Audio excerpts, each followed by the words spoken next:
Hey all, sorry for the late drop this week. My technology let me down. By which I mean my fancy dancy new editing program worked like a hot damn. Right up to the point where I was done and ready to export the video, and then it chewed it up and spit it out in a nasty, unusable stew. Had to start from scratch. Luckily, the second time I seemed to have beat it into submission. Hope you enjoy. Hey kids, it's Old Man shouting at clouds, and now with others too. Chatting about the CFL is what they're going to do. Some have no contacts and others have no clues. Everyone will tell us all their quirky football views. Hear what Old Man and others know. It's the CFL Outsiders Show. Hey GT, what are we gonna do this week? Same thing we do every week, old man. Take over the CFL. Hey kids, welcome back to another episode of the CFL Outsiders. I remain, as always, your 100% impartial, completely unbiased co-host, Old Man Shouting at Clouds. Joining me, as always, is the slightly less impartial in black and gold, MJ. Hi, I'm here to be completely biased once again. Yes, and actually you stole my line, because I was going to say, and the slightly more biased in his red and whites today, so it's an away game, is GT. GT. Hey, I just decided after we win, anytime we win, I'm going to wear red, or at least some semblance of it. Other than that, when we lose, I'll wear something else. But we're winning right now, so take it away. Sounds good, but hey, feel free to support the team all season if you want to. We got to be with them with the losses too. I wanted to start out, first of all, just congratulating you guys. I thought you did absolutely amazing for first-time podcasters jumping in last week. I won't go into the stuff I messed up, but you guys did great. Well, thank you. I appreciate that. I was a little concerned. I didn't know how badly I sounded, and so I'm glad it worked out okay. I got off that call and was like, do I know anything about football? And should people even listen to me talk about football? I'm glad we've gotten some positive comments. It's just like, pull us off the floor and let's get going. Sure. Hey, and sorry, go ahead, GT. I was just going to say, and one of my compatriots that decided that after I sent out the note saying I'm now doing this, the first thing they said was, I love the title of the show. I subscribed immediately. So MJ, it worked. Oh, great. Good stuff. Hey. I'm glad my ruined shoes are bringing all together. It was a natural title. Yeah. And like I said, this is still our preseason. We're going to have to learn. I got to get a taller chair for next week because I look like the midget as we're all across here on all three screens. Anyway, before we get going, I thought I'd share a little story with you. Just one of my puppies is a 13-year-old pit bull. That's a pretty big dog called Roman, and he's got arthritis and he's getting older and stuff. And as he's got older, he's started wanting treats, sort of whining for them and demanding them. So I don't like that, but the vet had said, try and get him some exercise. And we let the dogs up on the sofa, and he used to climb up all the time, and he doesn't now. So I thought, okay, if he wants a treat, I'll make him do some exercise for it. So I told him, come on up here if you want one. And we did that for about a week. And it worked well, and in fact, it worked too well because he's now hopping up much easier than he was before, and he's realized what's going on. So he hops up, he grabs the treat, and then goes, I need some water. He hops down, lap, comes right back, hops up. I'm here. Do I get a treat? I've hopped on the sofa. He's my puppies. I'll throw a picture of him up in post so that people can see what's going on. But anyway, I thought I'd share that, and we've got some segments we're going to do this week. These aren't going to be in every week. They might be. Who knows? See how it goes. And one of mine is a rant. Folks that watched the show last year will know I'm not shy about calling out when somebody doesn't do their job right, when somebody messes up. This is important. The CFL is important. All of this. We've got to work on it. So I've got a rant, and I'm guessing most folks might think it's about the CFL Plus. But it's not. We're going to talk about that in a minute. Are you ready to rant? No, the target for this week's rant is me, Old Man. So here we go. Hey, Old Man. What the hell was with that half-ass crappy editing job last week? The video wasn't bad, but the audio, it was crap. You've got You've gone and put together a great team. They've come prepared. They're making the show great. And you let them down like that. And yeah, I know it was your first time with the program. Hey, but it takes a kind of special hubris to just think you'll jump in and not practice ahead of time. So maybe learn from that. And also, I know, you were fighting a deadline, your self-imposed deadline. You wanted to get it out there. But think about this for a minute. A bad edit stays up forever. A late deadline is embarrassing once. Remember that. Do better. That's it. My own target, just to start stuff off. And I promise this week might not be perfect, but it's better. Anyway, we've also got another section where this could have fit in. Because we are all, I'm in my second season here, still learning a lot. MJ and GT are both the rookies here, and we're making the odd mistake. So we've decided we're going to acknowledge that, not just let them slide. So hopefully not every week, but some will be starting off this show with a mea culpa section here. We're sorry, so sorry. And I've got the first one. I forgot completely to credit our opening jingle. I happen to have the honor and privilege of being the husband of a wonderful woman who I call the Goddess. Very musical.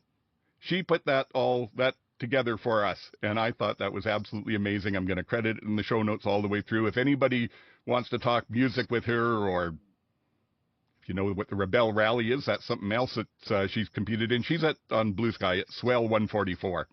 So anyway, that credit, I forgot it last week, that's mine. How about you, GT?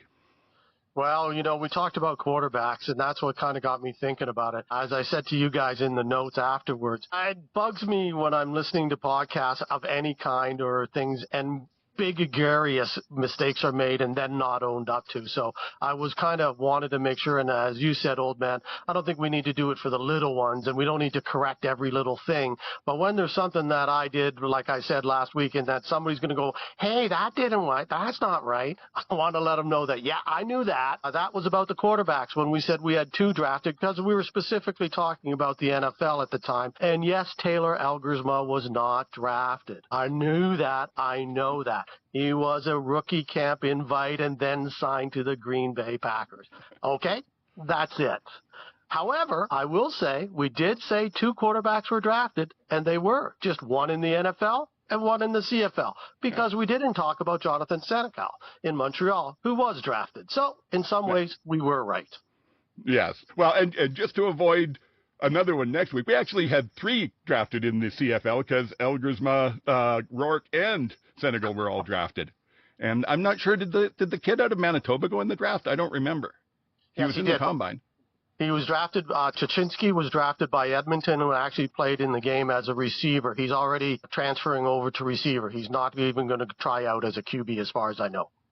Okay, sounds good. How about you, MJ? Anything to own up to? Man, I lost some sleep over this.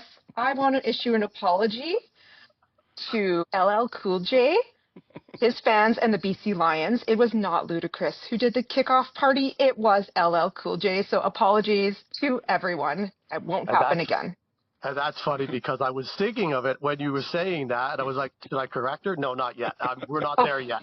Hey, I really applaud you guys. Like you said, golf clap. I applaud you guys for owning up to these things. It's easy to just sort of let them go and look like we're still the experts in that. And I don't know about you, but I'm not. I'm doing my best. And this is about having fun and letting the fans have fun too. So from there, we're going to go to a little bit of the news that was on this week. And the first one that I wanted to talk about a wee bit was the CFL Plus, the streaming of the games. Did you get a chance to see any of them, MJ? I watched the last half of the Hamilton-Toronto game because it was on TSN. I could not get onto CFL. Yeah, it was terrible at the first, and that I put down to just demand. I don't think that they were ready for the demand at all with it, and from there they had problems through the whole weekend. The Ottawa game, at least on my end, the audio was not there, and then when it got there was just so low, right through the halftime with the commissioner, you couldn't hear it. I think that if you're going to put it out there, I don't like the folks that every time something goes wrong goes, oh, the CFL is Bush League and that. We're not the NFL. We don't have that kind of money. But this sort of stuff you need to be able to get down. Before I go any further, I'll let you guys hop in with any thoughts. Yeah, there was a big problem with me getting onto the Calgary-Edmonton game. I thought it was myself, and then eventually it worked, and then it looked and sounded terrific. The other games were, the Montreal-Ottawa game. It was the RDS feed, and then it was the TSN radio guys in English over top, but it was really bad audio. You could barely hear them. Then they did the halftime thing where it was an interview that was obviously an RDS interview, so they didn't have any audio, but they showed it, the whole entire thing sitting there. And then over top of it, they had another interview that they did with the TSN radio guys that you could barely, it was bad. And then the Winnipeg game was like, I thought it was just me and my eyes were flickering. It was like the picture was flickering the whole time. It couldn't keep up with the action. And it was. But I'll talk about that game when we get there. Yeah. Yeah. I think the Calgary-Edmonton game, they ended up just putting it on YouTube because it wasn't even working. I just want to point out that the Ticats at home was the game on TSN and obviously was the most important one. So I just want to point out the CFL might want to talk to the CEBL and Mike Morelli. And have you downloaded their app? I haven't. Their app is incredible. It's just top notch, and you can watch games on there. And the CFL Plus made me need to look at what they're doing. Yeah. I honestly thought Morelli would get a shot at commissioner. I thought I really did think he might take the next step from one league to another. But I think he's pretty happy where he is. They managed to make it work during COVID. They've been doing a bang-up job for a league that doesn't get a lot of recognition. So I'll just tell a quick story about my child. For his birthday, he wanted CEBL season tickets. Oh, wow. And he's a huge CFL fan. He's a hockey fan. He loves all sports. I offered to take him to Toronto, go see the Blue Jays. No, he wanted basketball season tickets. The team that we cheer for, they have free parking for season ticket holders. They have a $5 menu. Their games are exciting. They have players signing autographs after every game. It's just, they have taken fan experience to the next level. And so good on Mike Morelli. I actually ran into him at the season opener, and I actually talked to him. He's such a personable guy, and he's very smart, and what they're doing is just incredible.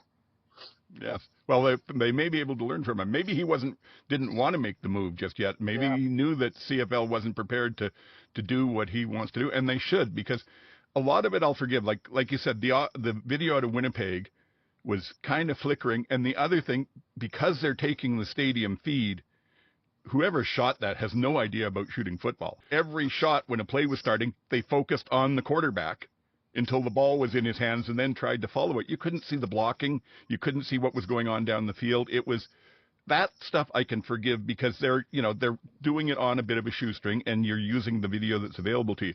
But the stuff about just people having to wait 20 minutes, half an hour to get in because you don't have enough bandwidth. You're not prepared to do it. And then the audio that went on from there, like I said, well, in Ottawa anyway, those are the mistakes that people won't put up with if you want to have fans take the time to watch your preseason ball.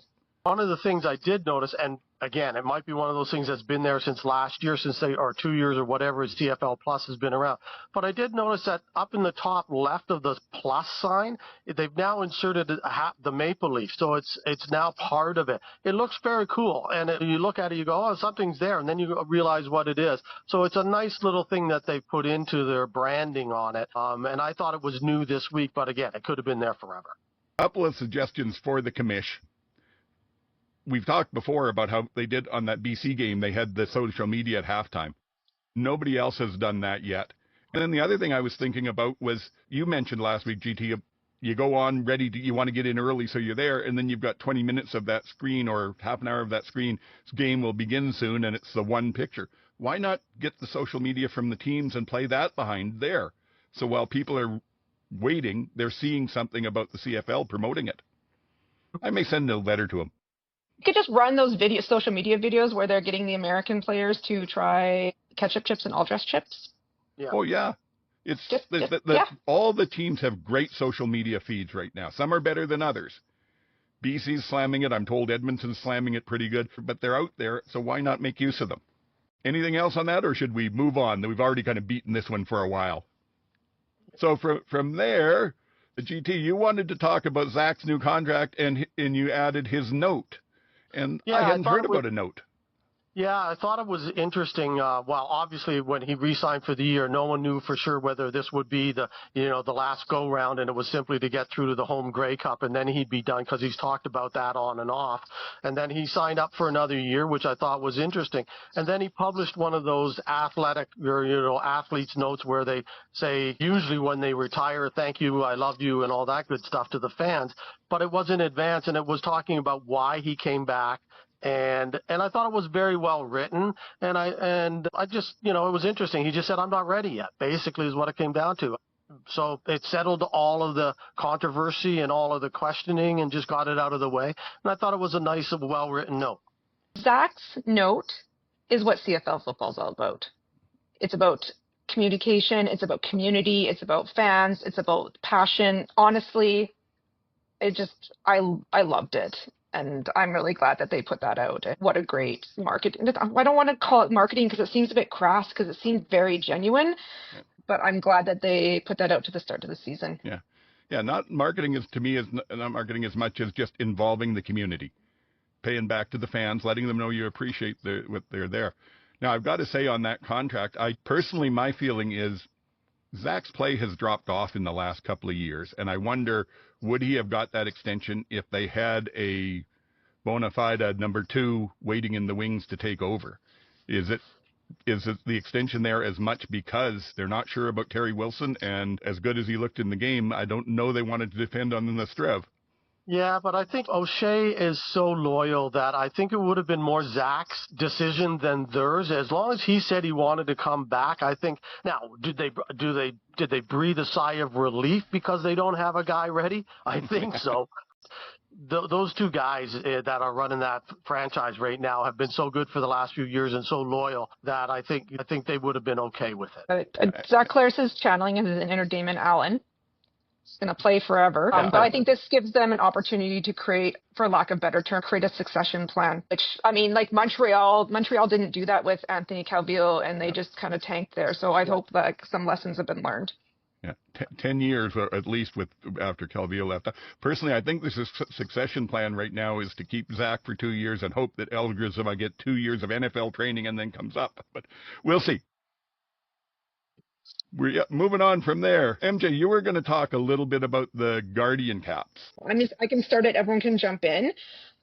Guardian caps. It's been really encouraging to see all the photos and videos coming out of training camp with everyone wearing their Guardian caps. It's been really encouraging to see players in preseason games wearing them. There's one player from last year from Saskatchewan. You can tell me who it is, Oldman. He plays with his Guardian cap in the regular season. I think they said that there's 42% less concussions in training camp based on that. And it just seems like the person who's wearing their Guardian cap on the field is the smartest person on the field. There's a very interesting podcast, if you ever get a chance to listen to it, called The End of Sport. And they talk a lot about football and CTE and kids in college and kids in high school and concussions and how to make the game safer. And I was thinking about this. I'm going to ramble a bit about this. I was thinking about hockey and how players used to not wear helmets and they had like all their hair and everyone thought it looks good. And now you wouldn't step on an ice rink without a helmet, and you wouldn't step onto it anymore without a visor. And I think maybe cages are something that's going to be coming in because the women all wear them. And I think that CFL and NFL and football in general needs to start evolving and limiting injuries if we want to keep a viable sport going.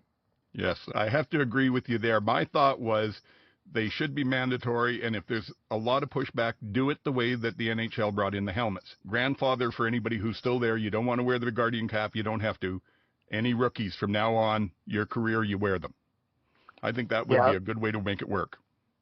I think they introduced it last year as mandatory during training camp, all players, and then voluntary during the season. And yes, there was one guy that wore them regular season. I think he was the first professional player to wear one in the regular season. Somebody in the preseason had worn one in the NFL. I wanted to talk about it in context. That's one of the things that they did in concussion protocol over the last few years. It was part of that for sure. They've dropped concussions. I saw this article on CFL.ca say that concussions are the lowest in 10 years that they've had.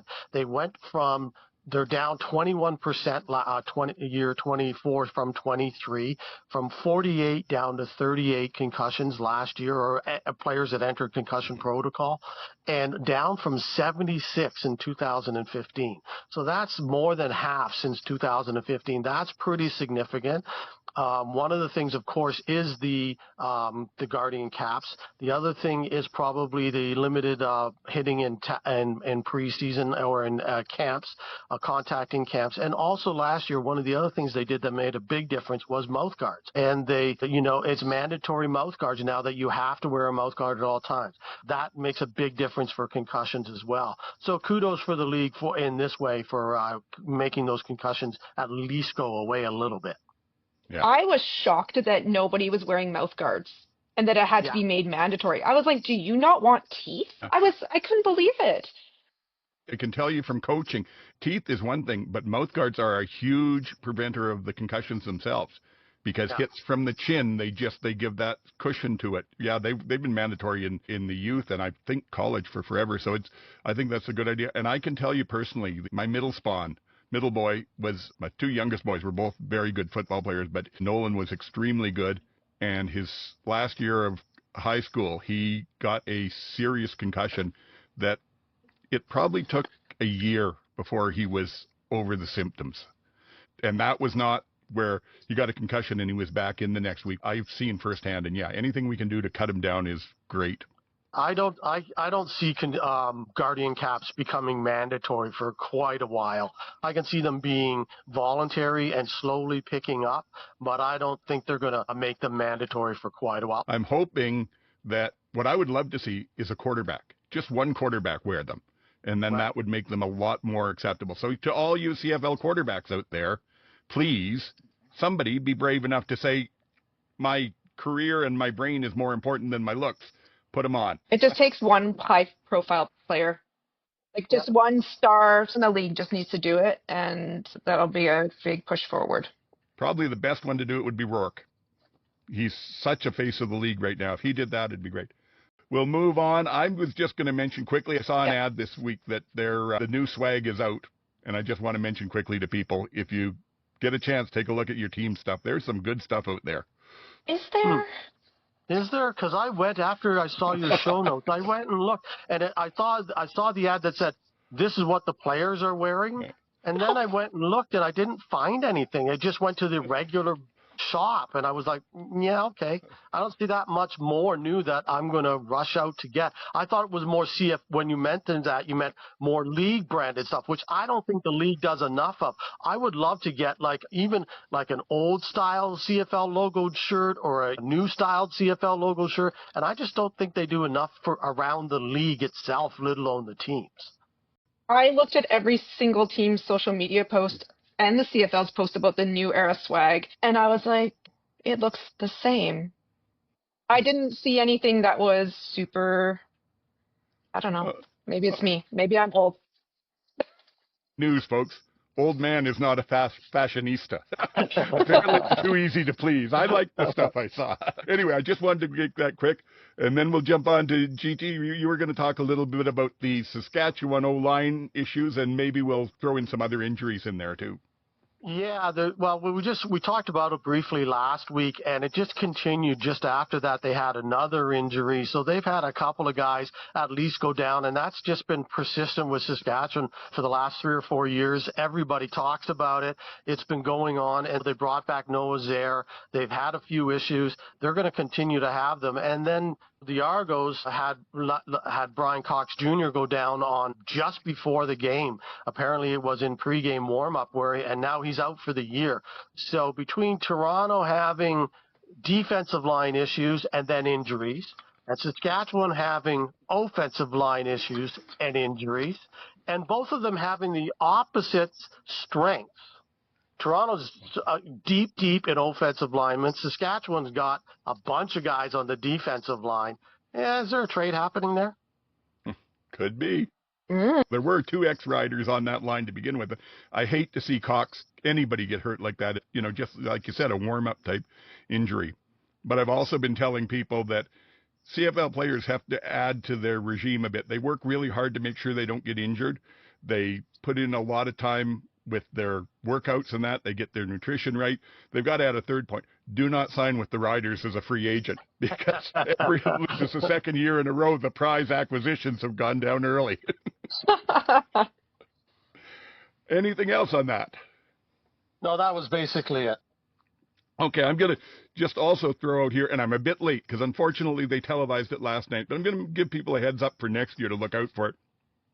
During the broadcast, the televised one, at halftime they were talking about the fact that the CFC Prospect Game with about 70 of the best high school players was played on Saturday, I believe, and was then televised last night on TSN. I've recorded it. I haven't seen it yet because, strangely enough, this show's taken more of my time than I expected. Once the editing's all done, my relaxation is going to be go watch that game. But next year, be prepared for it and look for it on TSN. Great chance to see people who might become stars 3-4 years down the road.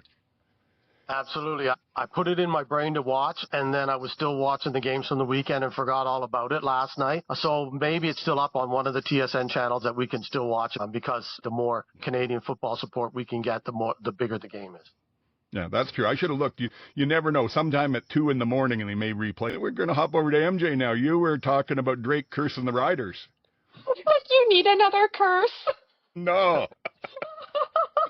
I had a greatest laugh about this. Drake posted his Saskatchewan Riders bling on his chain, and everyone went wild. And I can't tell if Drake knows who the Rough Riders are, or if his stylist was like, we need another S chain next to this starter logo chain, that bling that we have, and this is also an S. I'm actually surprised he didn't use a Scarborough Shooting Stars one, because I know he used to go to those games when J. Cole was playing there. But nevertheless, Drake curses teams on the regular, so maybe this is a double negative and it will wipe it out. MJ and I traded a bit of banter on Blue Sky this week. She asked about how I felt about the curse. My reply was 116 years and 4 Grey Cups. The Drake curse has to take a number in Saskatchewan. Anyway, jumping on, let's talk about a little bit. I just wanted to mention, again, this is one of my bugaboos. I've got a couple that people keep coming back, but why can't professional players learn to make a tackle where they wrap up and actually take someone to the ground? Again, in the preseason, I know they're trying to make the team, but all these big hits coming in, trying to throw the shoulders or the arms up and coming in, smashing somebody, and about 1 out of every 4, the guy bounces off and gets another 10 yards. Why not just play basic football? Am I too much of an old curmudgeon on that? Why use a chainsaw when a butter knife would do? Yeah, and more effectively.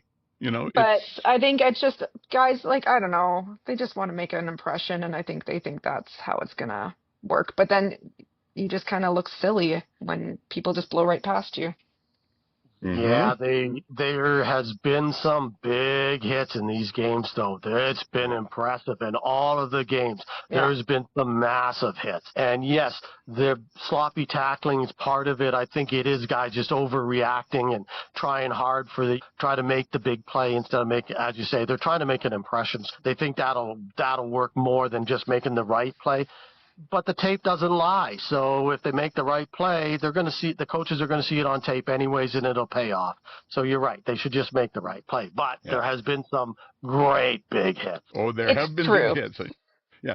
It's true. I still say you can put a shoulder into somebody and still hit them hard. Yeah, absolutely. Just make sure you wrap up afterwards. Just do it effectively. What are we going to talk about now? Oh, you MJ mentioned about Arbuckle, and I guess was it Brissett that threw out the opening pitch for the Jays? This is just my star in the sky moment, my crossover between Toronto Blue Jays and CFL. And this could not be a better PR opportunity for the Argos. It feels like old news because the Blue Jays have already played 2 series now since this happened. Baseball moves so slow yet so fast. Arbuckle and Brissett came out to throw the first pitch for fall theme night. My only gripe, GT and I had to talk about this on Blue Sky, is that the Blue Jays had a little video where they were showing the touchdown celebrations with all the Blue Jays players, and they were using an NFL ball instead of a CFL ball. And I was like, come on, guys, you're in Canada. Just use the CFL ball. But this is just great PR for the Argos, and good on the Blue Jays for showcasing them. Also, I just want to quickly say that the Ottawa Redblacks did a video cheering on the Ottawa Charge for the PWHL. And my sister said that there were some Stamps players at the Calgary Wild game. So it's just nice to see some crossover and some support for other teams in and around Canada. Yeah, the MLSE had been pretty good over the years of bringing the Argos and even including the Grey Cup to both the Leafs and the Raptors games. But this was the first time that I've seen them at a Blue Jays game. They may have done it before, but this was the first time that I've seen it. I agree with you 100%. It's great to have them cross-reference it. And yeah, I always said that they should have just did MLSE should have done with the Argos what they did with the Raptors. If you wanted to get a Raptors season ticket or a Leaf season ticket, you had to buy a Raptors season ticket when they first came to town. That was the only way to continue your Leaf season ticket.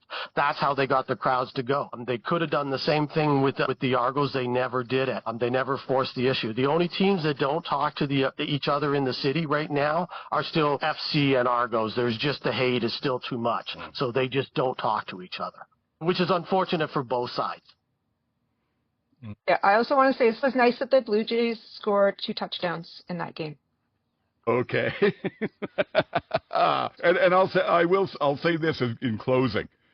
You can say what you want about Nick Arbuckle. He's been a little bit up and down, but if you want to send a face out there to promote the Argos, he is the prototypical pro quarterback. Smiling, perfect face for that. Yeah. Yeah. Yeah. Yeah, he's the all-American college boy. There's no doubt about it. Definitely. He's got the look for it. Yeah. Oh, you were going to mention a little bit more about the air horn, GT. Yeah, that was until something else happened, which we will get into, I'm sure, in a few moments. I think that was probably the story of the week. And it's, I just find, like I said in the notes, CFL sometimes stands for a complainers football league because the fans in this league just complain about everything that happens sometimes. It's incredible. And I never understood the complaints about the horns, especially guys that are watching it on TV. They turn the volume down. It's the same thing. You don't like the halftime show at the Grey Cup? Just leave. It's not that big a deal. That's what mute's for. You can watch the game without it. If you're sitting beside one and it's in your ear, sure, I can understand it, and that's why I guess they're doing it. But to me, it's just like stop complaining about things that, your team doesn't do and therefore it gives the other team an advantage. That's what they're there for, to give your home team an advantage. I have thoughts. I have lots. I think, GT and I agree on this, and we talked about this on Blue Sky. I think I've listened to a few podcasts, and I've said some articles, and nobody's really talking about the Francophone culture around football. And I was looking, 3 Down Nation actually did a really good article talking to the guy who had started the air horn thing, and he was talking about how McGill, Laval, Concordia, and Montreal, at the university, the air horns are there too. And that it's part of football culture in Quebec. And I it just reminded me back in the 2023 Grey Cup when they didn't have any French signage. And until there was a huge outcry, and then they finally at the last minute put French, even the LCF. And Marc-Antoine Dequoy gave that interview where he said, we are not respecting French players, we are not respecting French culture. They had Toronto Winnipeg up on the thing, and it was supposed to be in Montreal, and kind of thought, I thought he had a point, and I thought it was kind of overdone. And now when things like this happen, I'm just like, I don't think the CFL understands French culture. CFL, university football, Laval, the Laval Rouge et Or, those attendance for those games is more than probably some CFL games. And there's a lot of players playing in the CFL that come out of those French university programs. Yes. Yeah. And I don't know if it's still true, but I know 5-10 years back, there were more minor football players in Quebec than any other province in the country. So it is big there, and it is their own specific culture. I get that. Personally, I can kind of understand why people complained, because it can be grating, but myself, I'm kind of with GT on it. I know agreeing with everybody isn't good radio, but it's true. I found after 5-10 minutes into the game, I just tuned it out and went on with the game. The other thing that I would say to what you said, MJ, is I don't know that we can blame the CFL on this unless TSN and the CFL pressured the Alouettes, because it was an Alouette decision. It came from the CFL. They asked. Oh, okay. I hadn't heard that reported. Okay. It was on 3 Down Nation. The CFL had asked them, and then the team was like, okay. Because the team was like their social media, they were always like making jokes about it. Yep. Yeah, they were even saying that the Redblacks are promoting the team is this again. We stole this from 3 Down Nation. They were saying the Redblacks are sponsoring a team bus to go to Montreal for the home game there this year, and part of what they were saying was drowned out the air horns. I was talking to my dad about this on the weekend, and he and I just we were talking about you can put Katy Perry in space, but you can't mic a stadium properly. Give me a break. You can do it. I think it can be done. I don't think they took the time to figure it out.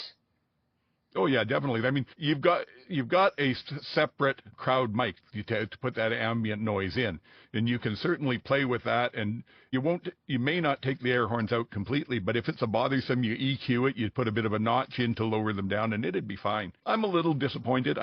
They are grading, but I agree with what you say. Every team is unique and should be allowed to do it. And this happens, going back to the Riders, which I tend to do because that's what I know, but you look at 20 years ago, health and safety, and maybe this was a good call, but they used to have the Flame that had that thing on his helmet where he set off a flash pot on every time there was a touchdown right there in something, and he did it in the stands. And after about 2 years, they said, oh, that may not be good, so they put him in the end zone, and then a year later they said, no, we can't do that anymore. But that was a unique thing, and again, you'd think that you'd find a way to do it, keep in and let people enjoy the game. Well, the best thing about that article from 3 Down with the gentleman that started the air horns was that he's already got another noisemaker figured out that's going to be even louder. I heard that. I love it. I love it. And they're negotiating with the team to make sure that they'll be okay. I love it. Yeah. This man is my hero. Yeah.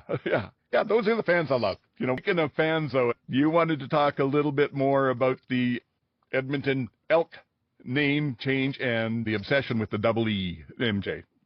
Right. I don't want to be talking about this, but we are going to talk about it. I just want to issue, before we start, I just want to issue a content and trigger warning. If this is going to be upsetting for you, please skip ahead. Some of it is hard to hear.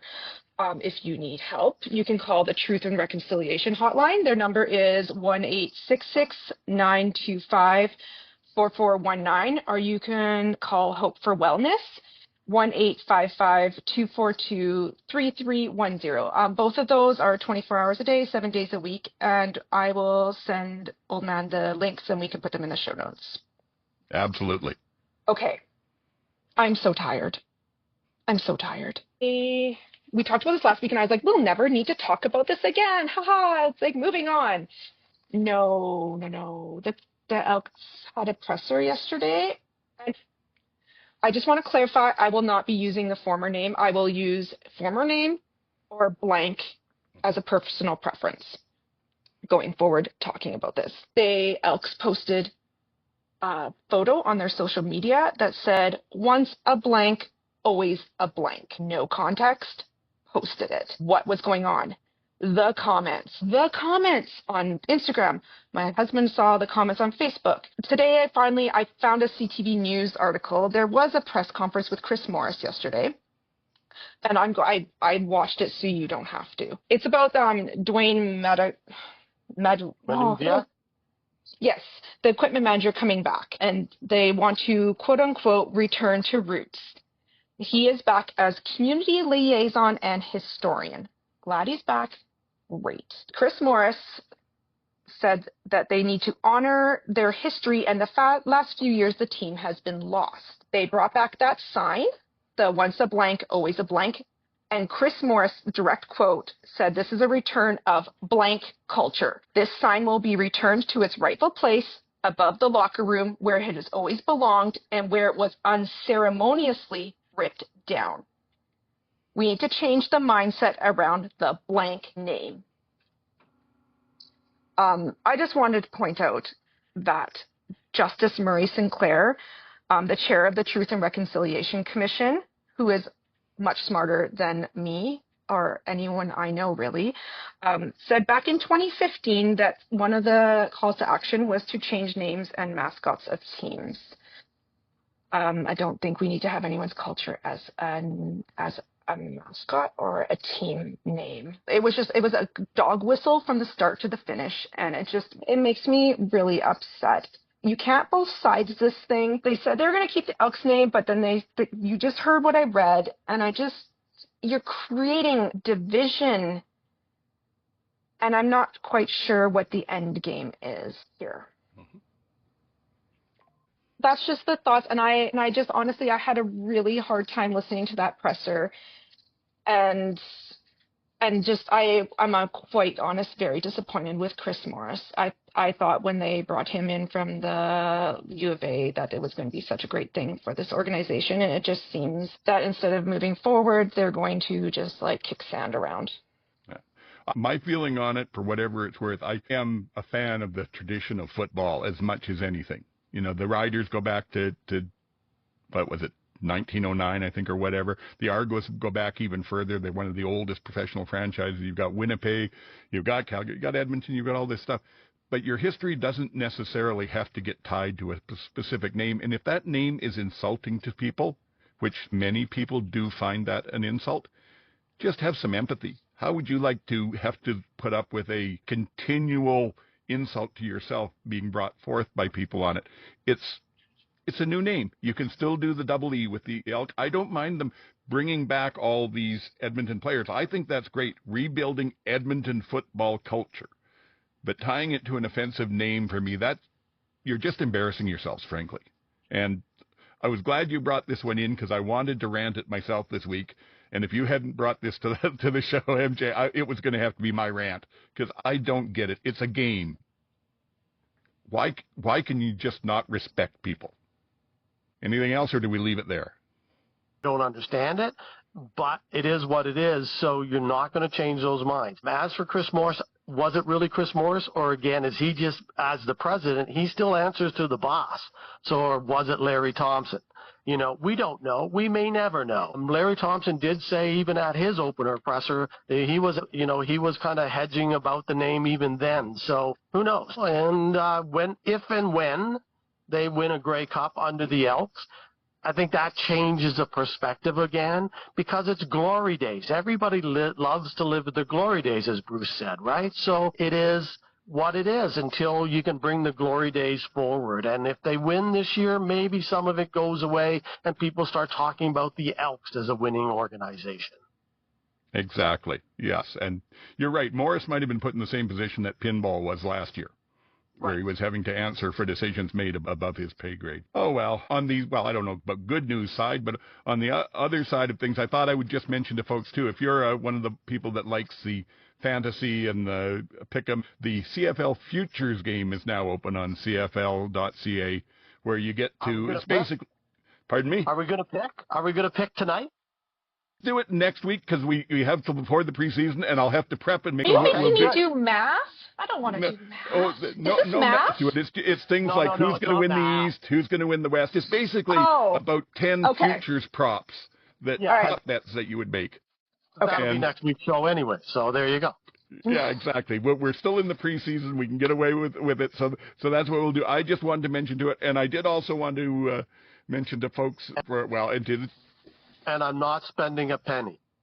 No, that's the whole thing. It's the only way I gamble is in the futures game. I've also managed to get myself in on the CFL Podcast Fantasy League for this year, so I'll be representing us against all the other big boys like Two and Out, as well as the Rouge, White, and Blue and that, and then all the local podcasts, the Turf District and the Flight Deck and the Piffles Pod, and I'm missing a bunch, but I don't need to go through them all. They're all in there, so we'll see. Hopefully I don't embarrass us all. I hope I don't have to listen to Travis and Sheldon say how they beat us. Oh, please, no. No. That's where we completely disown Old Man. That's right. We had nothing to do with this. I have no idea who he is. We're here this week to announce a cut. JK, we're not editing this. You have I'll to try and stay. pick the golden stuff. Anyway, so moving along, one of the things, like I said, we're trying to trying something new with a bit of some features here, and MJ was talking about how much her family talks football. And yes. she's going to have I think we're calling this MJ's Family Football Talk. If I'm wrong, send me something before I edit. But she's going to talk about what her family's going on. And this week, she's going to come along. And I have to say, this I missed last week because MJ, we were talking flag and the Olympics, and MJ pointed out that it was a lot different. And I was so wrapped up in everything else, I never asked any more about it. And then after we were done and I got edited and uploaded, all of a sudden I'm listening around and everybody's talking about it, but nobody's really talking well about why it's that different. So MJ is going to tell us why flag isn't just tackle without the pads. We are family. Well, that was quite the pressure cooker to talk about it well. I'll do my best. This will be just like a quick intro to this segment. Don't need to do it every week, but my family loves CFL football. My mom's side of the family, I think like 90% of people are diehards. Most of them are Elks fans. We got some BC Lion fans. Like, as you know, my sister and I are Ticat fans. Her fiance is a Stamps fan. We still love him. My son cheers for the Alouettes. And I should have mentioned this when we were talking about Francophone culture, but the reason why he cheers for the Alouettes is that when the Alouettes came to town, he was in French immersion, and he went down after the game to talk en français avec Orlando Seawall. And they were talking French back to him, and he could not believe it. And good on the Alouettes organization for teaching. They all learn French when they're on that team. So my kid is a diehard Alouettes fan now because of that. So community. But I have like constant texts from aunts and uncles and parents and sisters and about CFL, and it's just ramping up. They're all probably a little jealous I'm doing this podcast. But I did want to talk. I brought a prop today for flag football. I took notes at my son's flag football game. I've been watching for a season and a half, and I still am learning rules. But you tell me if you think this is the same as tackling.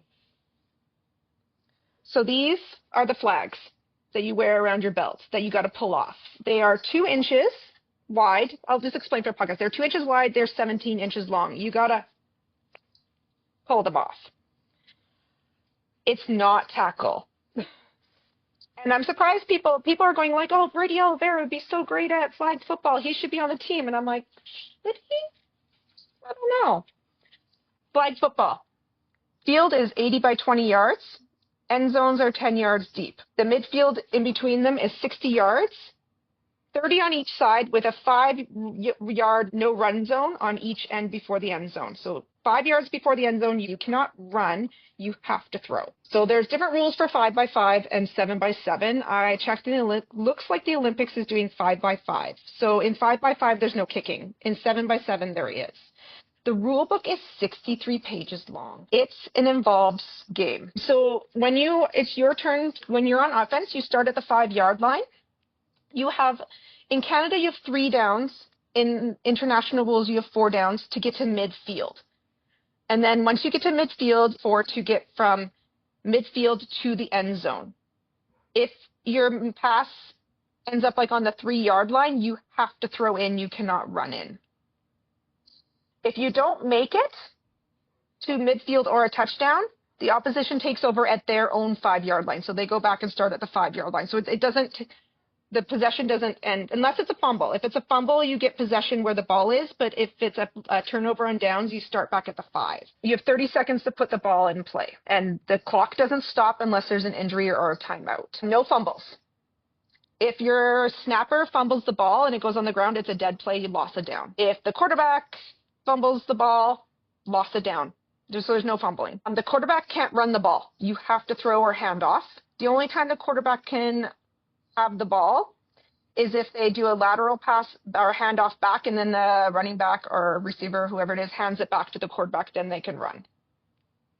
So straightforward. I'm not sure how you're going to do in flag football. There's no lateral passes past the line of scrimmage. And in my kids' league, that you can't run 2 run plays in a row. I couldn't find that in the actual rules, so that might just be their specific league rule. So flagging. You can't grab the uniform. You have to grab the flag. If you grab the uniform, it's a penalty. And all the penalties are 5 yards.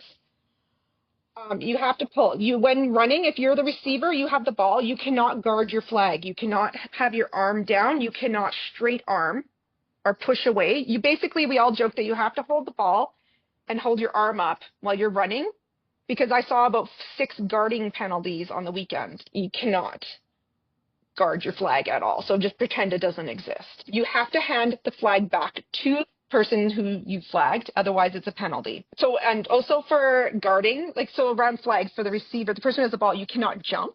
Your one foot has to be on the ground at all times. No diving, no rolling. So basically you just got to run. Scoring, 6 points for a touchdown. Yeah, so as I said, there's no run-ins after the 5-yard line. You have to throw. After your touchdown, you can either go for 1 point or 2 points. If you want to go for 1 point, you throw from the 5-yard line. If you want to go for 2 points, you throw from the 10-yard line. There are no runs on point afters. After a turnover or downs, like I said, you start back on your own 5-yard line. You can't rush the QB off the line. A QB rusher must be 7 yards back from the line of scrimmage.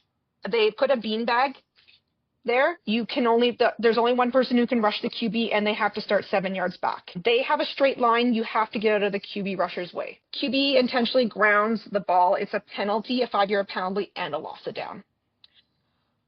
So this is a bit different than tackle, and I've heard the NFL is trying to tweak some of these rules to make it easier for NFL players. My dad made a good point. He's like, can you imagine these big NFL guys trying to grab a flag and not push anyone? It'll be interesting to see how it all works out, because this, as you can see, I think it's a completely different game.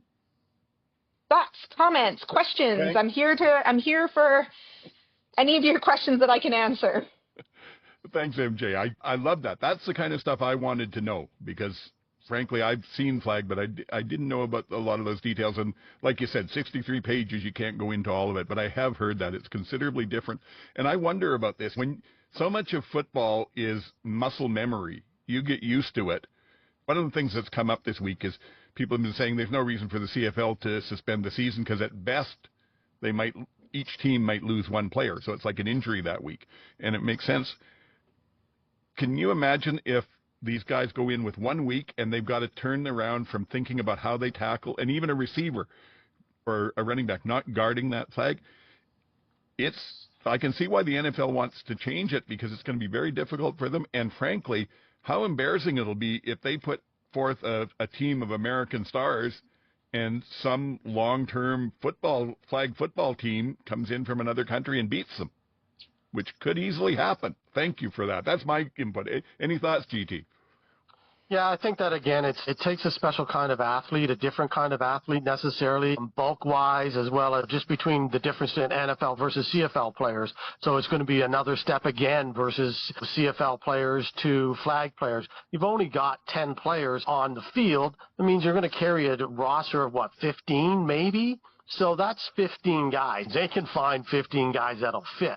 And again, as we talked about last week, for them, it's not out of the ordinary. It won't necessarily be 15 stars. There might be 1 or 2 big names, and then the rest, receivers type things that might fit the bill. There might be a quarterback that fits the bill. It may not, but he might be a college quarterback. That's what I see happening for the Canadian team, is maybe a university quarterback that really fits the bill and can sling the ball, because it sounds like that's what you need to do more than anything. I think it's a certain kind of athlete, and we've been doing it for years in hockey, and the States did it in basketball, where we sent the 10, the college team or the amateur guys, and then we didn't win until the pros went. So I can see the pros going. I just don't think it's necessarily going to be the people you expect. It might be in the NFL, guys that are number 50 on the roster but are suited, because it's not going to be any of the linemen, that's for sure.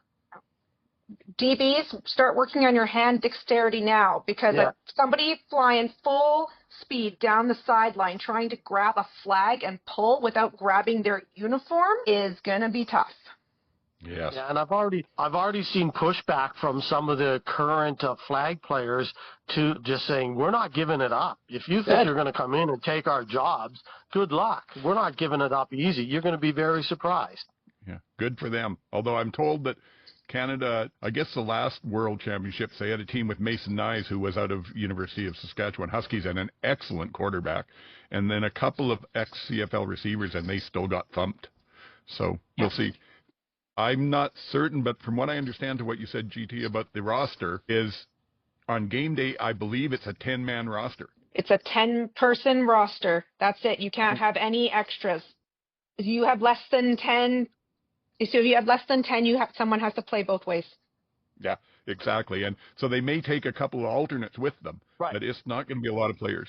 And to clarify, what I've been told the NFL has said they'll do is they will allow one player per team per country to attend. So the CFL could do that same sort of thing. But people are already saying Houston has 2 very good Canadians, and they'll only be able to use one of them if they want, if they're still with those teams at that point. Right.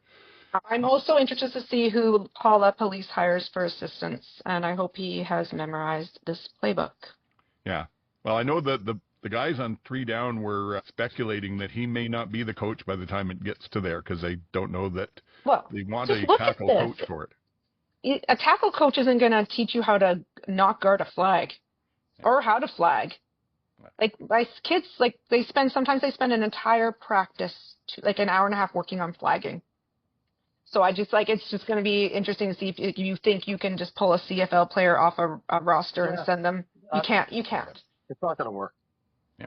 It's not going to work. Yes. Thank you for that, MJ. Well, like I said, we'll see. Hopefully we'll have something like that every week from it. And that kind of takes us to the end of the news. And now we'll run through the games. And again, with Saskatchewan and Winnipeg. And I know you didn't get a chance to see these, MJ, so it'll be more GT and I. But jump in with anything that you've got to comment just around what we're talking about. The couple of things that I would mention sort of right off the top was, first of all, it's preseason, it doesn't matter. I don't know if they've done anything with the field in Winnipeg or if it was a footwear thing, but there was an awful lot of slipping and sliding in that game. The players basically staying on their feet wasn't great. So I hope that was something that's easily correctable. I'd hate to see that happening in all the Winnipeg games this season. Yeah, they mentioned that on the broadcast too. Oh, like some trainers swapping out shoes on the sideline? No. They just mentioned it. But again, remember, we've got the local stadium feed for video and the radio announcers. So that's fair. I got to say, I watched all the streaming ones first, and then I taped the one on TSN, and it was so nice to see a professionally broadcast game. I thought that a couple of positives for them. They had an excellent performance out of, should know his first name, I don't, McRae, anyway, who looks like he may be their returner. I think Super Mario's days with the Riders may be done, because this kid is younger, faster, and I'm sure cheaper. Maybe not faster, but he looked faster. He had a lot of hop in his step. Yeah, there's already talk about that. Alfred didn't have a great year last year, particularly anyways, and then McRae ripped off a couple of 45, 50-yard returns. It was very impressive. Yeah, it seemed to me last year with Alfred, if he didn't have an opening, he just basically ran to the sidelines. Yeah. So we'll see there what happens with it. The other one where I think they may have a tough decision was watching Jackson Ford on safety for them, who, of course, is the grandson of Al Ford. He's in, I think, his second year now. He was making big hits. He was all over the field. He looked fantastic. And Nelson Lacombo is the incumbent. Now, a lot of people have said last year Lacombo isn't physical enough at safety. So what does that mean? Do they put Jackson in and Nelson becomes a backup, or does Lacombo become someone that plays a rotation out on that Canadian corner with Trayvon Campbell? I don't know. They're going to have some interesting decisions. On the other side of the ball, Cam Allen for the Bombers was playing very well I think he was out of the safety spot in the backfield there. I believe it's his second year too, and he looked very good. He was all around it. I found it interesting that, knowing that the Bombers and the Riders are going to play each other at least 5 times and quite possibly 6 this year, that we were, I think, maybe halfway through the third quarter and the chippy play started with all of the pushing and shoving and that. So that could be interesting as we go along. I also thought that probably the best looking quarterback on the field, at least for the first half of his performance, was Strevler. It was really surprising to me. He was on. Now, he didn't have, I thought he'd do better in the stats. And when I looked at them, he averaged like less than 5 yards a throw, but he was definitely making crisp throws.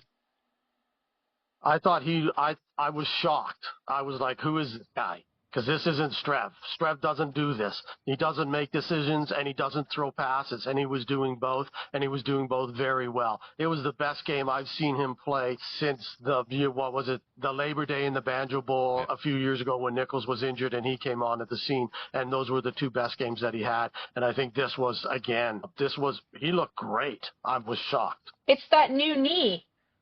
Yeah, could be. I can tell you, they did a re on my knee. Like, put one of those artificials in February, and it certainly helped my life. So maybe I was sort of having to close my jaw after the first few plays with him. He looked extremely good. He is such a mood. That guy, he is such a mood. He's such a mood, yeah. Chris Strevler, right? He's such a mood. I love it. More Strevler. He's a personality, and we need big personalities in the CFL. Yeah. The other quarterbacks I all thought looked, like preseason. A lot of Calgary fans, I find, and a few Rider fans are making a big thing of the fact that Mayer threw an interception early, but frankly, that was another one where it was a timing throw and the receiver fell down. So it looked bad. He threw it right at a DB, but it wasn't really his fault. No, I laughed out loud, and I said, because I'm taking notes, and I said out loud, "Oh, Jake Mayer's in. First pass, 6 yards." Yeah, exactly. Second pass, interception.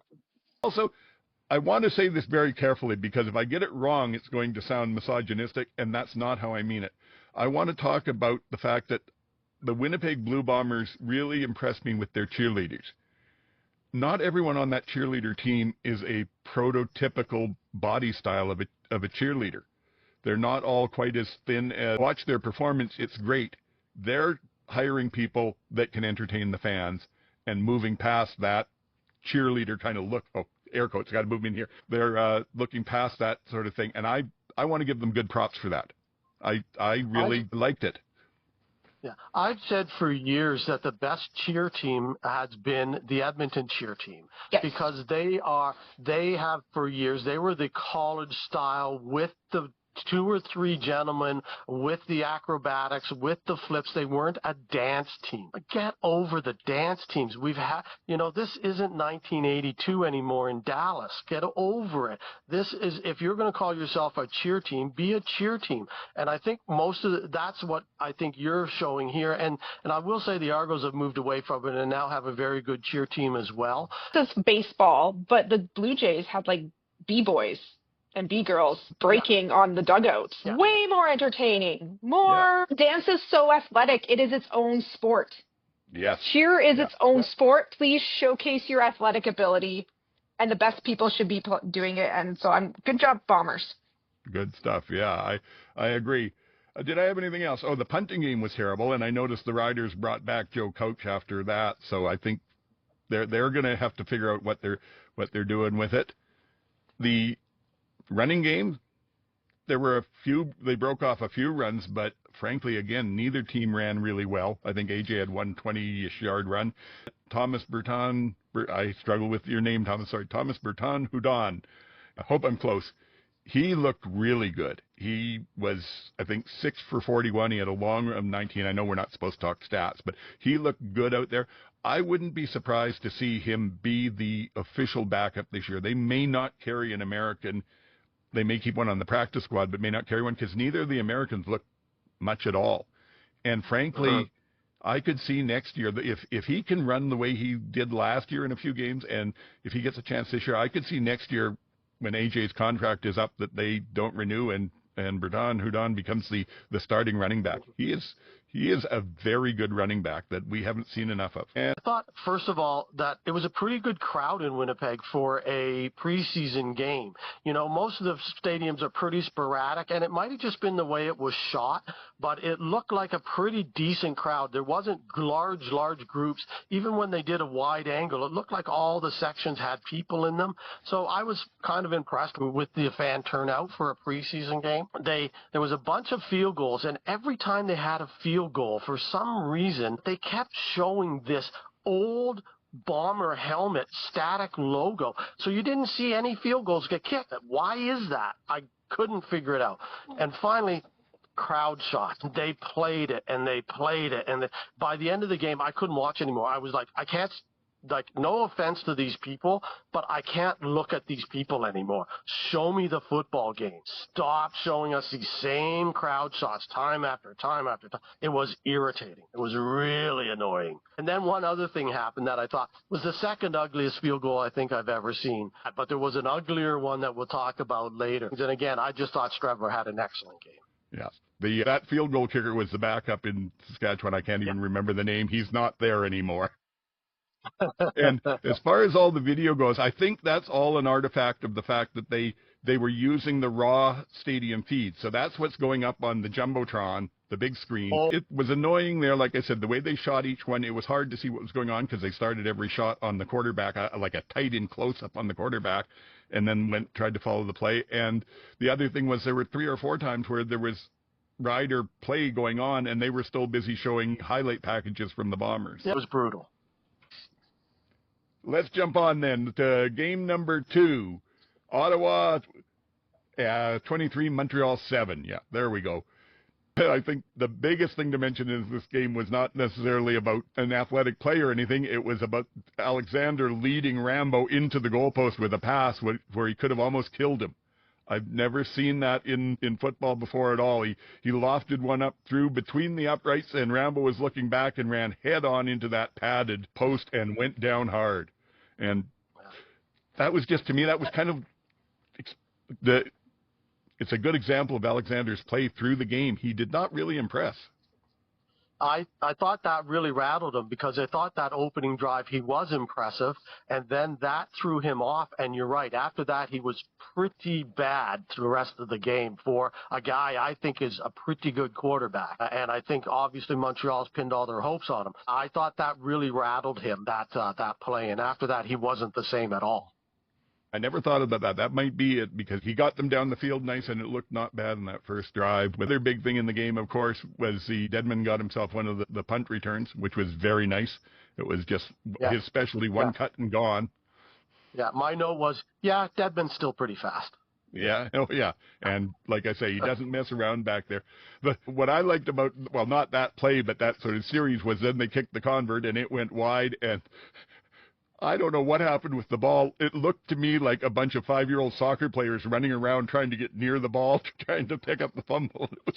I did find, again, there were lots of good plays, some not so good plays, but things that catch my eye are often the stuff that isn't standard football. And right at the end of the half, they had a real interesting little sequence where Ottawa punted, the Montreal punt returner fumbled the ball, it went into the end zone, Ottawa dove on it, touchdown, but no, there's a no yards penalty because they were too close, which is fine, but there's like literally 3 seconds left in the half, and it goes to double zeros while the play's going on, and Montreal goes running off to the sidelines, and the official has to tell them, no, wait, you can run off if you decline the penalty and they get a touchdown, otherwise there's a play to be run out here. So little things like that. I thought Lang had a very nice strip sack. I originally thought it credited it to someone else until I went back and looked again. I love Zima on one of the punts trying hard to get downfield, and when they were letting it bounce around and almost recovered it. Lindsay had a terrible game returning. He was fumbling. He wasn't doing well. He missed some passes and that. He's a younger kid that I think they were kind of high on, and I don't see him sticking based on the game that they had there. Quarterback performance is not great all round. Crum, who, was hot and cold, had a real nice little touchdown pass. The play action on it was so good that the camera followed the running back, and we almost missed the pass with it. And frankly, the Morgan, the guy that was in third for Montreal, I know Alexander just had an off game, but Morgan probably played better than Alexander did. They said something in this game, again, this may be wrong because I didn't believe it was right. The announcers were talking about drafting a player and having him come to camp and then return to his college team. And I know that they changed the rule this year that he comes back to a second training camp, he counts against your roster. Rookies coming in don't count against your training camp roster. If he comes back the second year, he counts against the training camp roster. Now, I'm hoping they were wrong, because what they were saying is no, that if he comes to training camp and gets released, he becomes a free agent. And that makes no sense to me. Yeah, I think they were kind of misinterpreting it in that you have the option of then because next year that player might count to your roster, you might not want to bring him back, and therefore he's a free agent. But I believe you're right as far as I know, old man, is that yes, next year they're not free like they are. Yeah. They will now count to your roster. So if you bring them back, but if you don't want to bring them back because you don't want the roster space used up, then that player becomes a free agent. That would make sense if they got that wrong. And then the only other two things that I really had to say were a big question with Ottawa is their secondary, and of course they had the backups in mostly in that, but the scheming looked good to me. They looked better than last year, so that may improve. At the end of the game, they ended up having to kick off with under 3 minutes, so they had to do a kickoff. And might as well go with the onside, and it was the most pathetic onside attempt I've ever seen. So definitely a preseason game, a lot of crap there. Who do you think ends up at the sticking with the quarterbacks there between Schultz, Crum, and Tyree Adams? I think all of them do. Quite honestly, I think they all do. I think a lot of teams are going to carry 4 quarterbacks. One of the things I have seen in the preseason is a lot of decent quarterback. Every team has at least two right now, if not 3 guys, and then a lot of them have a 4th guy kind of, he looks pretty good, and maybe we need him for injury. I think a lot of teams are going to actually carry 4 quarterbacks this year, and I think they will keep all 4. If a guy loses out, I think it will be Tyree Adams. Just because of the injury last year, I think Schultz is their insurance policy. I don't believe in him, but I think he's their insurance policy if Drew Brown gets injured, and Dustin Crum's their short yardage and gadget guy. So Adams gets the PR spot. They're just like the last few years. There seems to be quite a lot of QB injuries. Yeah. And teams there's other teams they've been caught. Yeah. And then you scramble and you're trying to make a trade, or you're trying to find some guy on a practice roster, or you're trying to pull somebody up, and it's a big headache. If you could just get this going at preseason and they're in your training program, it just makes transitions a lot smoother. Yeah, that makes sense. I should have asked that, who gets the practice roster spot, a clearer question with it. But I tend to agree with you, although I will say, not based on this game, but overall, what I've seen of the small sample of Adams in the past, I've been impressed. So I could easily see him starting on the PR, and then especially if they have to go to Schultz and he has a bad game or two, then he may get that second spot. And I think Crum will definitely be on the roster for their short yardage. But whether he's officially number 2 or 3 is up to them. A few things that I had from the game was, first of all, I will say it's football season. We heard Andre Prue's voice. Yeah. I love that.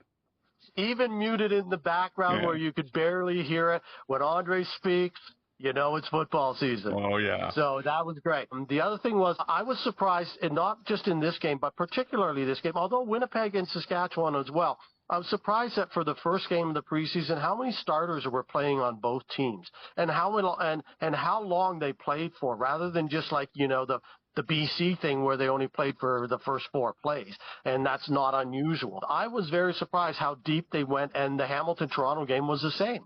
Very surprised for their first game of the year how deep they went in their starters. So that was something. And then again, just because we did speak about him earlier, Jonathan Senecal did get to play late in the 4th quarter. Like all, young quarterbacks, he had his good points, his bad points, for 7 or 8 plays, but at least he got into the game. Yeah, I will agree. Senegal looked, like you said, like a first-year quarterback trying to jump from U Sports to the CFL, although he did have one very nice play and pass. So there may be something there. He may stick around with. Yeah, I think that he will stick around. He'll be the 4th guy if they can, because, Machocha just loves him, and he's a University of Montreal guy. If they can keep him around, they will keep him around in some form, as long as they can, I think. Okay, and that gets us halfway through the game, so it's intermission time. Maybe I'll try and find some music to play, maybe not, I don't know. And for intermission, we have another new feature. This is It's All About Me with GT. Ooh, me. All right, well, this is something that we wanted to just throw in, and I will say for my very first one where it's all about me, it's hard. This is hard. I didn't realize how hard this would be. I didn't realize how much work this would be. I want to shout out all the other podcasts that I've been listening to all this time and think, I could do that. I now have to watch every game every minute. I now have to take notes. I now have to think about what's actually going on rather than just yelling at the television. I go for a beer, I miss something. This is not so easy as I thought it would. My wife said, I thought you were retired. You have a full-time job again. I'm like, yeah, I know. That's what it is. So shout out to all the other podcasters that I've been listening to. Shout out to everybody that does this for a full-time job and that does it even more so as a part-time thing like we're doing now. And yeah, this is hard. That's it. And if you don't like it, too bad, because it's all about me. Love it. I have a full-time job, and this is my hobby. But I'm okay. It's more work than I thought, but it's like I love football. Yeah, passion. And I do appreciate you both coming on this year because, like I said, it is just the show is, well, to use a Marvel thing, 3,000 times better. Back to the games. The next one up was Toronto and Hamilton, and the first thing that I noticed right off the bat was Paul LaPolice was doing the color commentary and wearing a blue suit, so he's obviously supporting Toronto. People seem to take a lot away from that stuff. Marshall was there to talk about McMaster, so he's cheering for the Ticats. Yeah. I found it interesting that you mentioned about LaPolice and doing color. Yeah, I'm wondering if this is the Dunnigan replacement for color, where he's been much more of an analyst, so to speak, talking about play breakdown and so on. So it'd be interesting to see if he's now the color guy on the side. And also, we talked last week whether he could continue even on the panel with the flag football stuff. So it looks for now like he's going to continue on, but for how long, that's another question. And then I had to laugh out loud. Here he is building up Arbuckle in the first quarter. And I'm like, yeah, but you traded him for Matt Nichols as soon as you had a chance. Mr. No Arm, and you traded him. So don't give us how great Arbuckle is now. Yeah. I really enjoy LaPolice and Ferguson together. I really, that's a really good duo. The only thing I'll say on that is a lot of people have been sort of saying, well, it's a good thing they got rid of Dunnigan because he was getting a little bit old and, he's a controversial thing in that. So this will let them bring in some new young players that folks will know have played recently. If they're not going to do that, then I'm extra disappointed about them getting rid of Matty. If it's just a cost-cutting measure, that makes no sense to me. I think the change will be on the panel itself. Yeah, and I hope they will. I think it'll be sitting at the desk. I think that's where you'll see the change. Haven't heard any announcement yet, so I hope they do. No. Anyway, MJ, Hamilton's your team. You watched the last half at least. Tell us what you thought. Well, and Ticats, much like Blue Jays and 30 on Sportsnet, the Ticats on their YouTube channel put up a condensed game. It was 20 minutes long. Love it. Of all the scoring plays. And I checked around some other teams' YouTube pages, and I didn't see anyone else doing it. Good on the Ticats. Stampeders always do a little vignette called Sights and Sounds. So they do that. It's not the entire game, but it's just at least a something. I watched that, and then I watched the last quarter by the time I got back home from flag football, where I was taking notes. I'm just going to talk about Ticat culture. You're saying that they played all their starters. Of course they did. They're playing in the Hammer. They are playing the Argos. They want to showcase Kenny Lawler. Of course they're playing all their starters. It's Hamilton. They are playing their starters if they're playing Toronto. It doesn't matter if it's preseason. Yeah, no, I understand that because they're the home team, and that's traditionally who does it. But it's also, I was surprised, Bo played right through to the end of the third quarter. And that surprised me. That's a Ticat thing. They would keep those starters in as long as they can because they're playing the Argos. If they weren't playing the Argos, I bet you those starters would have been out a lot earlier. Both the Eastern games where the starters played longer and there were more of them are where it's an hour or two travel time for it. I can see why it's easier to do that in the East than in the West where you're having to fly players, and so you leave the starters home. Right. Good point. Any other thoughts on it, MJ, before I start saying some of the stuff I saw? It's just Ticat Argo football. I saw some nasty big hits. I saw some chippiness. I saw fans yelling. It's great to be back. Yeah. Love it. Yeah. You mentioned Katsatonis last week tying that defense together. He was all over the field and playing well. He looks great this year, and I know other people were talking about Casey Sales, and I didn't really see Casey anchoring it as well as Katsatonis. And I just want to say also, Katsatonis was the only one to wear overalls when Boveralls was going on. And I meant to mention this last week, and I was like, oh no, when I was talking with Casatonis, he was the other player that was wearing Boveralls when Bo was on his Boverall phase. So it makes sense that Casatonis is the defense face for the team. Okay, and I've got one other question for you. And I know you didn't see the whole game, but Bo and White cannot connect on anything deep. Have they ever? No, they haven't. So here's my question. Yes, so here's my question for you. At close to, or he's right around 300,000 a year, does White become a surprise training camp cut with the receiving core they have there now? Do they still need him? I'm just surprised they even kept him after last year. He isn't a super slow starter.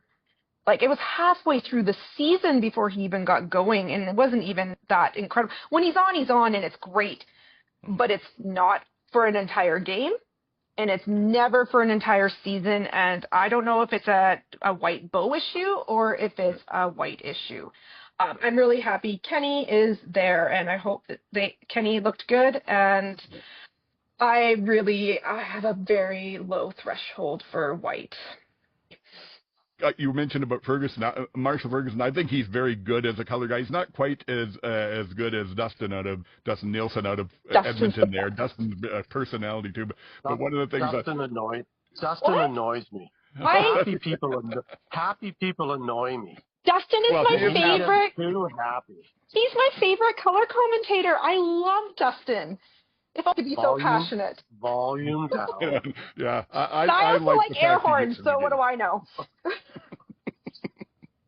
Yes, that's true. No, I love his enthusiasm too. But anyway, I got a kick out of Ferguson because there was a punt, and they had Grant in to receive the punt, and as the ball's in the air, and you can tell that Ferguson just notices, and he says something along the lines of, "It's Grant, look out. He can go anywhere when he gets the ball." And Grant proceeds to get the ball and run 10 yards backwards and get tackled for a loss.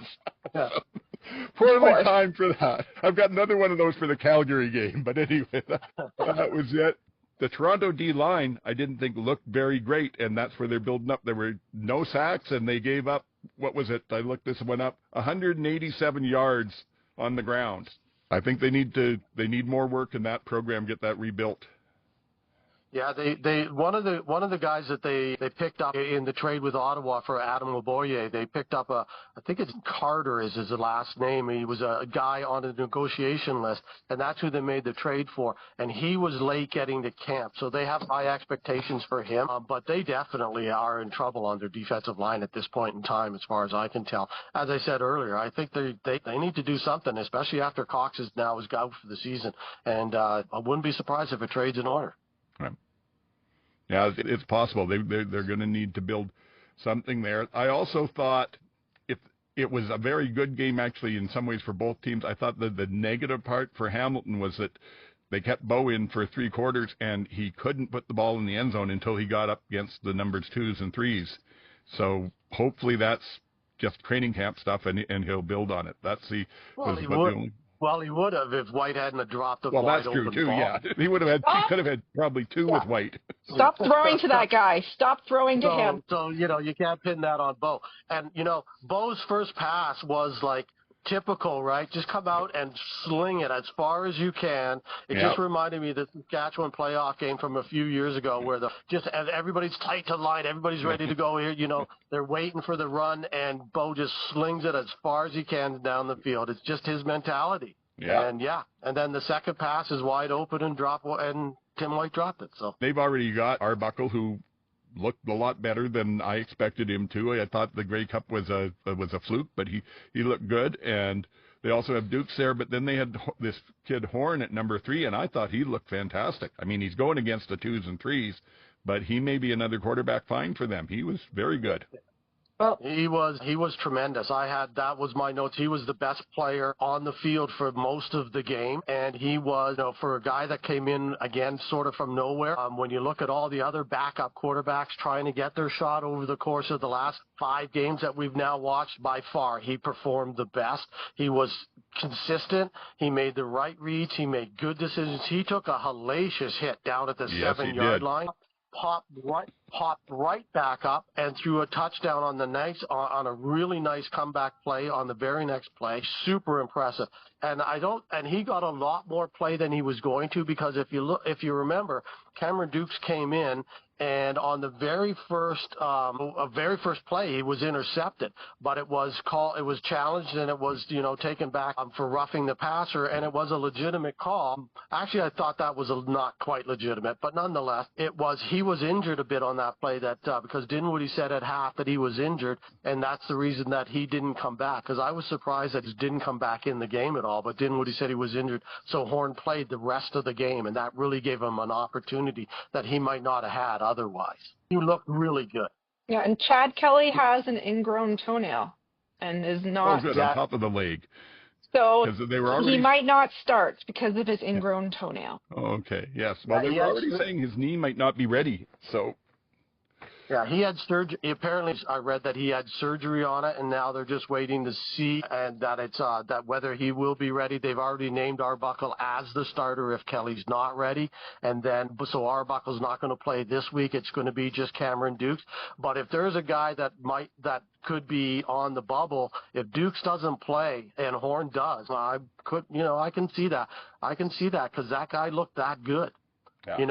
It's interesting because I've been watching. Because my team needs players at every position. I'm not lying. We need help at every position. So I've been watching games for, okay, who can we trade for? Or who can we get off the cut downs and so on. And I was like, I like him a lot.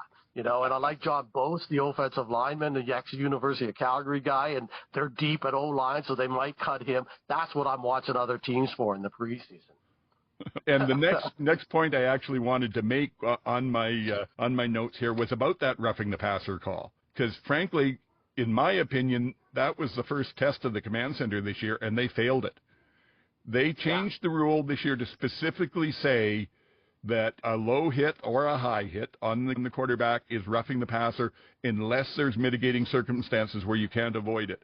And on that play, Julian Hauser took an inside rush, went around Hunter for the Argonauts at tackle out there, beat him cleanly, and Hunter put his both hands on his back and shoved him down and towards the quarterback as he was going around him. So there was no way that he could have made a proper above-the-knee type hit. That was all on Hunter, and they still upheld the call of roughing the passer.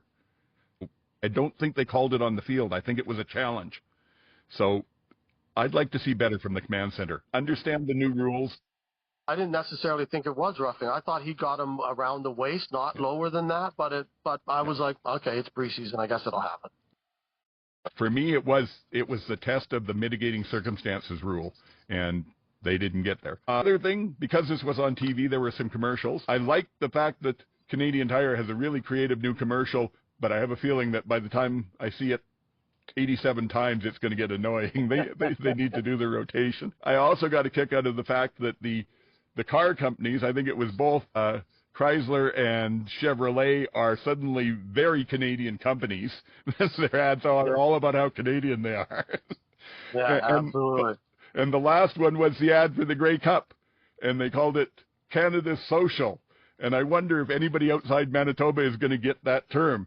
Have you heard of the socials before? Social. I'll tell people in case anybody doesn't know. Social is a Manitoba tradition. If you're getting married, you hold a social. So you get out and you rent one of the community halls, and you get people that that have the proper licensing to bartend for you, where you don't have to pay a whole lot, and you charge the minimum for drinks, and everybody goes out and has a great big party, and it raises money for the wedding and the couple and everything. So yeah, sociable. 20 years since I've yelled that, but. Is that like a... There you go. It's sociable and chair dancing, right? Because you got to be chair dancing at a social. And to clarify something, because some people called it, it's like a Jack and Jill, or it's like a stag and I was going to ask if it was a stag and doe. No? No, because the difference is this is a paid event that you go to it's like going out to the bar. but you're going to a social, and they're all over the city, or they used to be all over the city. And this is where a lot of bands like Guess Who and BTO and Neil Young used to play all of these things on Friday nights. That's how they got their start, because they played socials all around the city. And it's an amazing tradition that most people don't know about from Winnipeg history, and it's tremendous. And it's a great cheer. Social. Yeah, and not just Winnipeg, it's all Manitoba. They get, you'll get regularly 200-300 people coming to a social for a couple's wedding, and the Manitoba laws allow it. Here's one thing that I did wanted to talk about, and because I mentioned it briefly on the broadcast just after I noticed it as well. I play in both ways. E02 on the Argos was Slickick or something like that. Was, again, somebody obviously brand new, but he was a receiver in the first half and actually made a couple of catches. And in the second half, he was playing safety and almost made a couple of interceptions and knockdowns. So that's a way to get that's a way to make the team, is to be versatile. That's good. Yeah, actually, I'd had that and I skipped over my points. I give you full credit for trying the name. Like you said, it was 82. Derek, and the last, I was going to spell it rather than try and say it. The last name is Slywka. Him up for our flag football team. Yes. Yeah, he'll be good. All righty. I guess that's probably it. Anything else that you want to say, MJ? Because it's your team we're talking about in here. Tie-cats are humming. Let's get going. All righty. And now we move on to the last game. Edmonton 4 at Calgary 31. And GT, this is your team. Why don't you take the lead, and I'll jump in with anything that I figured that you don't cover. I think you'll get it all. Yeah, and I watched it for impressions more than notes. I took a few, but it was more impressions than notes. Vernon looked very good. His connection with Dominic Rhymes, again, was tremendous early on. It was a tale of two teams, though. You looked at it from the beginning to the end. Calgary obviously has played 2 games, Edmonton's first game, and you could see the big difference. It was a big difference between the two teams. I was very, very impressed, and then this came out in later on as well. Calgary took a total of 11 penalties over 2 games in the preseason. That's really, really good. They're already together, which is shocking considering how new a lot of the players are to the team and how new the coaching staff. The other thing was, let me just see here what else I got. Yeah, Edmonton took a lot of the penalty. It was one of those things where they were just looking like they were trying too hard. A lot of guys were trying to impress the staff and not being disciplined. PJ Walker looked really bad. When I said last week he looked pretty good, this week he looked pretty bad.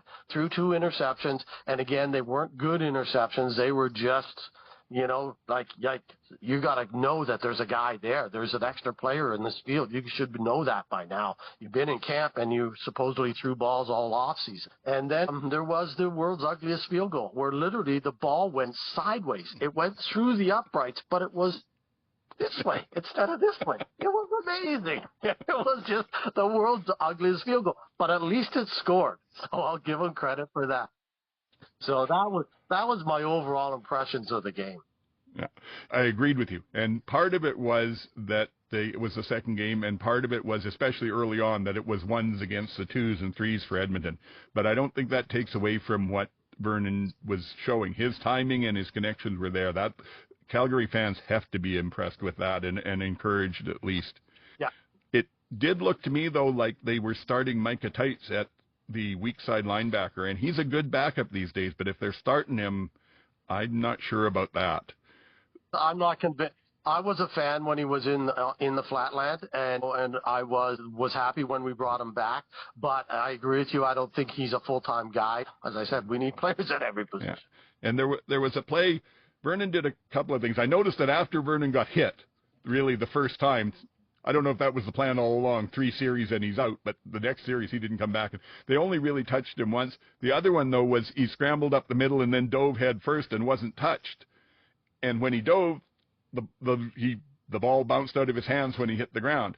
Now, I'm guessing that's because he was a quarterback, and a slide, as I understand the rule, slide either feet first or head first, you're giving yourself up and the play is done. But if that had been any other receiver, that would have been a fumble, because the one time the ground can make you fumble is if you're not down by contact. And he was untouched. So that kind of surprised me. I may have to dig into that a bit more. It's always fun watching the punting on these with guys trying to learn the no yards rule. And one of the Edmonton players gave the refs the easiest no yards call you'll ever get, because got within about 7 yards, realized I got to stop, and slipped forward and slid to lie at the guy's feet as he caught the ball and ran off. So I enjoyed that. I thought Leap for Edmonton was one of the few players, a receiver that looked pretty good, not bad at all. And I was very impressed. I don't know how as a play, but just a heads-up thing.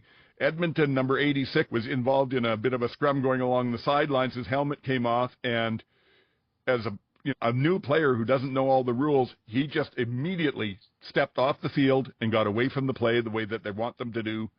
That's the way that I like to see people playing. So there was that. I thought McCain, the Edmonton number 3, looked actually not bad. I was going to ask you about the number 3 for Calgary. If Bonner doesn't end up doing the short yardage, if they give the short yardage to Vaughn, do you figure Bonner or Love gets the practice roster spot? Well, at this point in time, it's hard to tell still. I'm not sold on either of those guys. Yeah. If they can go somewhere entirely different, fine. You were talking about shots of the fans, and again, those are the things that I quite like. Sometimes you get some interesting things, and just at the very end of the game, as it's coming down to the last minute or so, they do a shot in the stands, and there's 3. They look like they're teenagers or young adults there. 3 guys and a woman. And I don't know what the guy said, but the woman turns around and just slaps him upside the head. Boom. Boom. I didn't notice that one. Yeah, I like seeing those things. That adds flavor. It's just one of those things. They caught it at the perfect moment. Right. Anything else on this one? I have a few thoughts. Sure.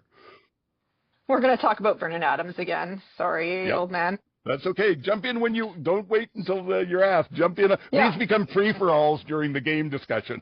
Yeah. Well, I didn't want to like. It's GT's team. I didn't want to overstep.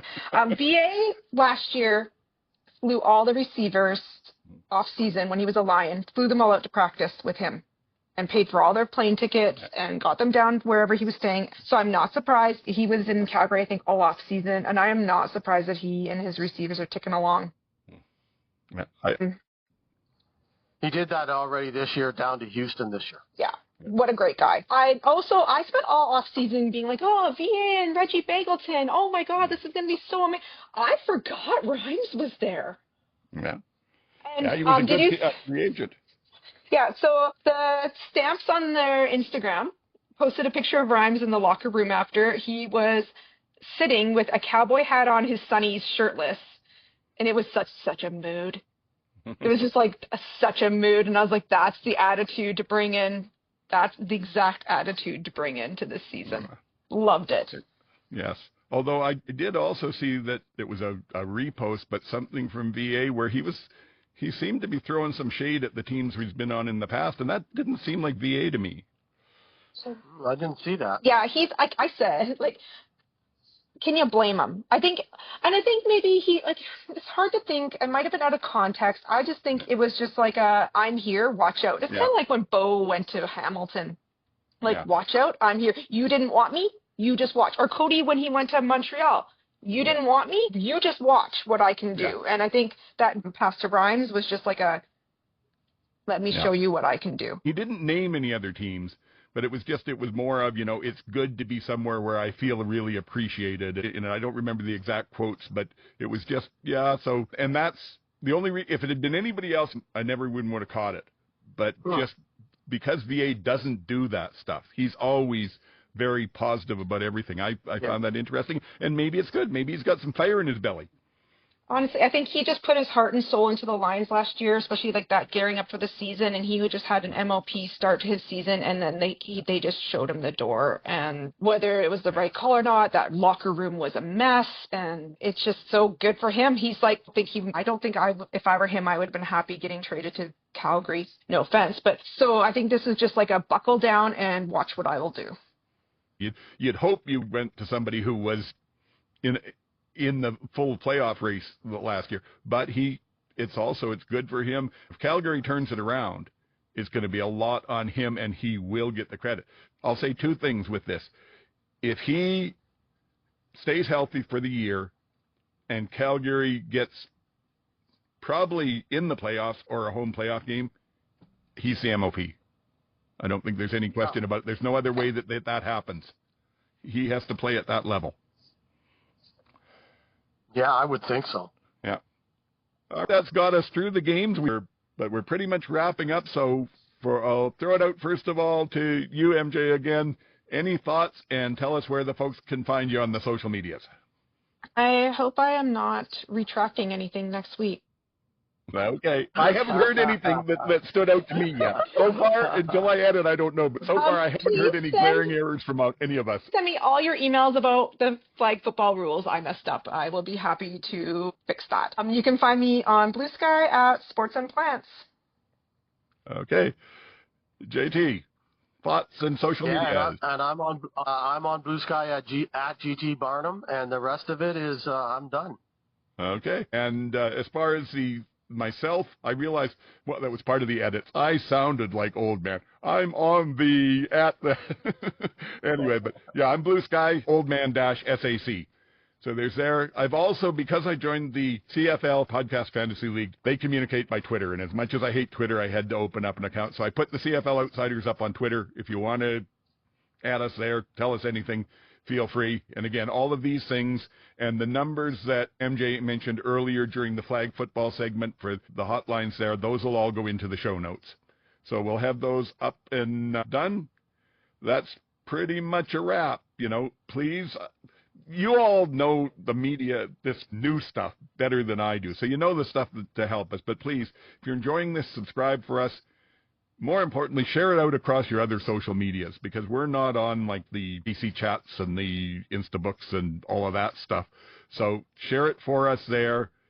Tell your friends in real life if you're liking it. We had a great response last week, a lot of good comments, and frankly, more people paying attention than I thought. We hope to grow that even more with it. So there's there. If you do the podcasts, you can still subscribe to them. That helps us. And give us a rating. Do whatever you want, but I'll tell you, number 1 really hurts us. 2, 3, and 4 doesn't make a difference. They ignore them, and a 5-star helps us. So you can decide from there if you want to do it at all. I think that's just about everything. So until next week, get the hell off my lawn.